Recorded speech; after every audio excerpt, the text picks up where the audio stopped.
welcome everyone to the Chompcast, the official podcast of Sword Chomp and swordchomp.com. Thank you for downloading or streaming our podcast, taking time out of your busy life to listen to us. And remember, if you're digging the show, please leave a kind rating and subscribe wherever you download podcasts. It really helps us reach out and meet new people.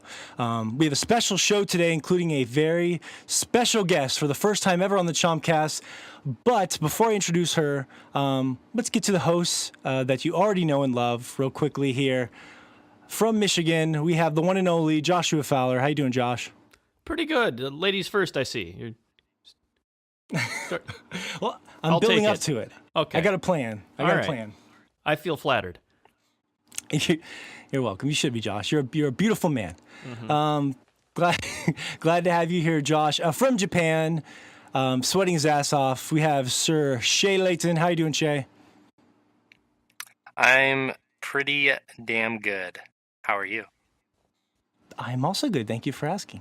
No one's ever asked me that before. Hey, Shay, you're the first one. You're the first person that's cared about. It's because I care. It's because I care about you.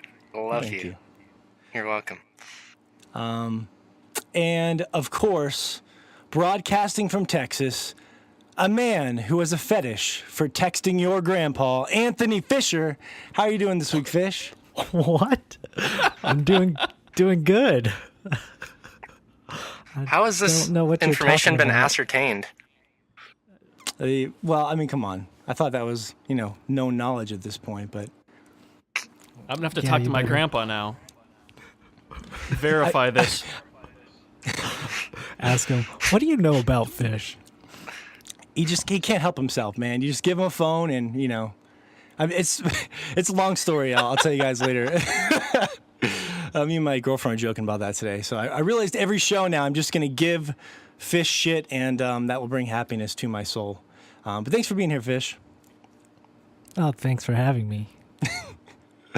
And, of course, I'm your host, Morgan Barnes, live from Montana. But our very special guest today, without further ado, is our Instagram cosplay Twitch sensation, as we will say, Angela Lee. How are you doing, Angela? Good. My boyfriend laughed at that post because he was like, "You're awful at Destiny." They called you a Destiny sensation, and I was like, "That's." I'm not awful, but I'm not carrying 12-year-olds to the lighthouse. So maybe that's. I can see he's very loving and supporting. Yeah. I'm Maybe just Destiny 2. We don't know if I'm good at Destiny 2 yet. We'll find out. Exactly. You should have higher hopes for you. What about Overwatch sensation? Are you pretty damn good at Overwatch? I'm better at Overwatch than I am at Destiny. I've recently tried. I'm gonna try and start streaming more like ranked play and stuff. But my problem before was that the regular Twitch just from the Xbox does not pick up team chat. So Overwatch would be incredibly boring without team chat. Let me just say that. So I want to try and get that figured out first before I start streaming it at all or anything. Well, I'm glad to have you here, and also just from following your Instagram is doing awesome. That's how I first met you. You got over 10,000 followers now. That's not too bad. Yeah. It's just for fun. I don't like dwell over follower numbers or something. Mm-hmm. Well, that's good. That's good. I do a lot of cool cosplay too. So, but we'll talk to you all about that in a little bit. But yeah, thanks for being here today. Also known as at Firekeeper. Yeah. My Instagram's it's Firekeeper, and I guess most of my social media is based around that. So. Okay. All right. And I said this before we started recording. Fair warning. I mean, this is a pretty graphic show. Sometimes terrible things get said. I just want to make sure you're comfortable with, circumstances. Yeah. No, I'll be fine. I think you should have given her that talk before. Now that you're here. Publicly. I don't want to be held responsible. I have to do this publicly. I mean, I don't know what's going to come out of Fish's mouth, so. I know. Or go in his mouth. Oh, there we go. Yeah. I am familiar with just going in there. Yeah. Keep the septuagenarians away. We'll be good. But yeah, so it should be a lot of fun. And so the topics for today's show, we're gonna have some Overwatch talk and some Destiny 2 beta talk. Those are Firekeeper specialties. And talked to her about a little bit before the show. I wanted to make sure we talk about those. And plus, me and Fish have been playing the Destiny 2 beta like crazy. So. Oh, really? Mm-hmm. So that should be a fun kind of back and forth there. The topic of the show, if time permits, is the idea of combining two video game worlds. Think Lara Croft and Nathan Drake fighting side by side or something like that. And we're going to have fun with that topic as well. All sorts of stuff we want to get to. We'll bullshit at the end. I think we're going to talk about the tragic loss of some of us here, the tragic loss of Chester yesterday.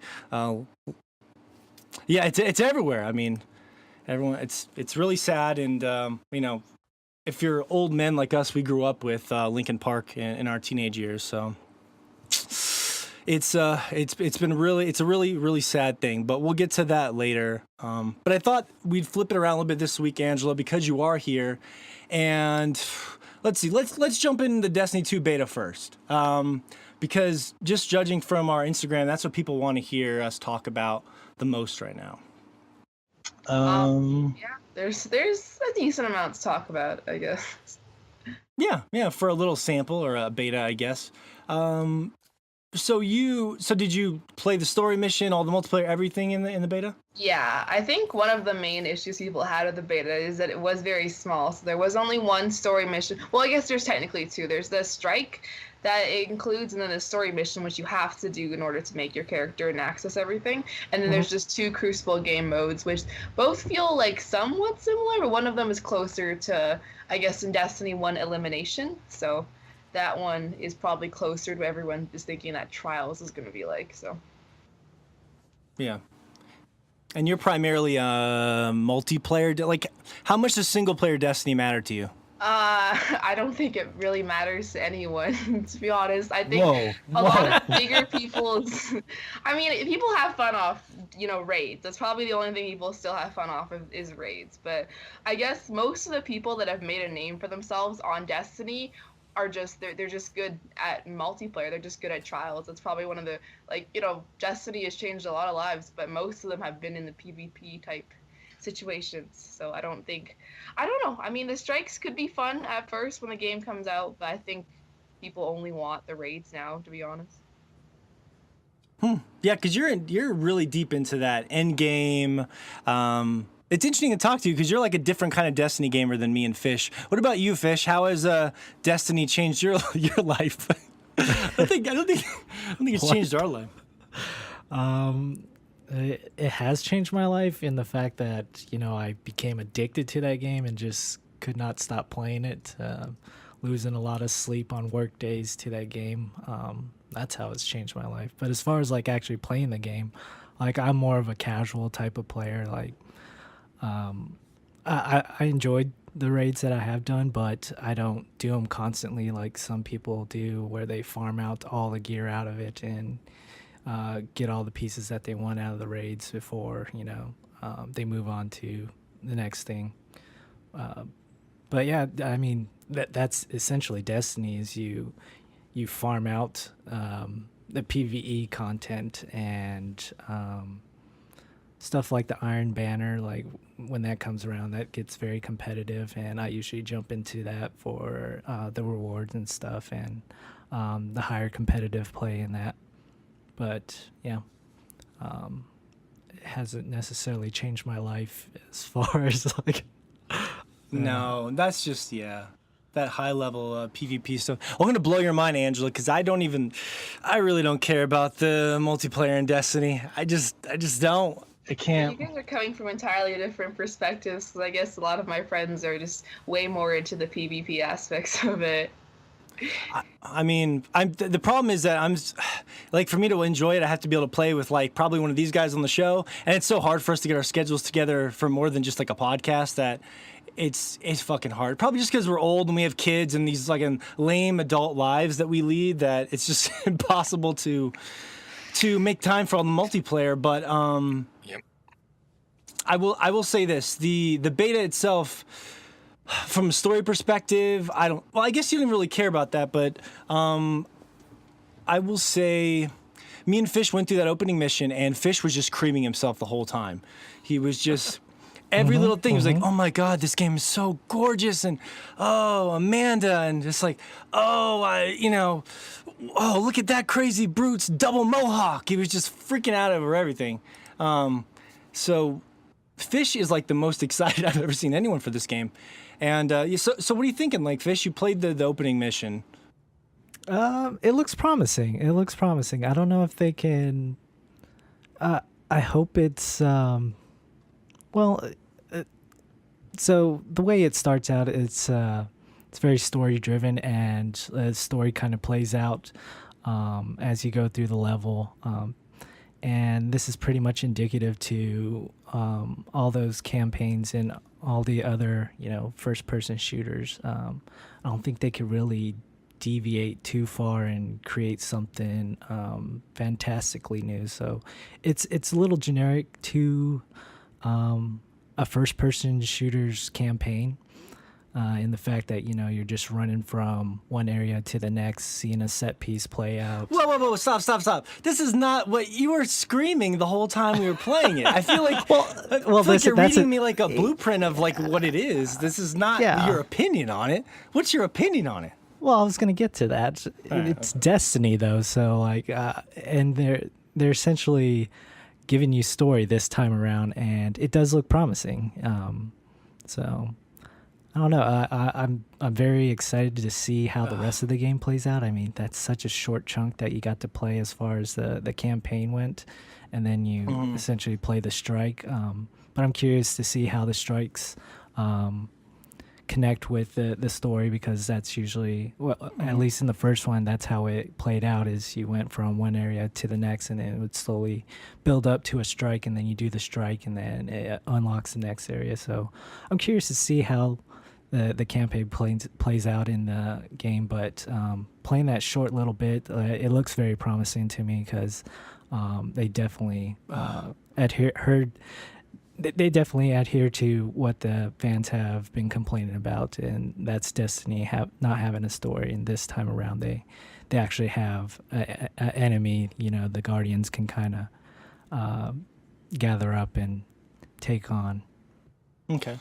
Well, I think it's a very castrated opinion of what I think you would really want to say, but we'll leave it there. So, but Angela, so if you're not really that much into the, me and your friends don't really care about the single player content, what are you really hoping that Destiny 2 is like? How are you going to get really excited about Destiny 2 multiplayer? Like, what do you want? It's you know what? Hearing all this stuff from you guys is making me like rethink like everything. Because like my friends, literally, like some of them will delete their characters and pay people to do the stories for them so they can reset them and have better trial stats because that's all they care about. But yeah. Fish might be open to take that job, by the way, if you're looking at. That's exactly what I was gonna say. I was like, Fish has a new job. I don't know how much people are paying for that. That's like the new WoW gold farmers. Sorry, go ahead. I don't know, like after Destiny 1, like right now it's kind of like, dying a little bit, and a lot of people have lots of complaints because one of the last patches that Bungie ever put through that really changed Destiny was taking away special ammo, which really affected a lot of the PvP players, and I think that turned a lot of people off from Destiny. So going into Destiny 2, I was kind of, I don't know, I didn't have the highest expectations. If this game like ends up sucking and nobody plays it, or if it's not balanced correctly, or if no one has any fun with it, like I think I'll be okay, honestly, Destiny 1 was, in the end it was a pretty decent game, but I don't think people who come from Destiny 1 should be expecting Destiny 2 to be everything Destiny 1 was missing, or something like that, I suppose. Yeah.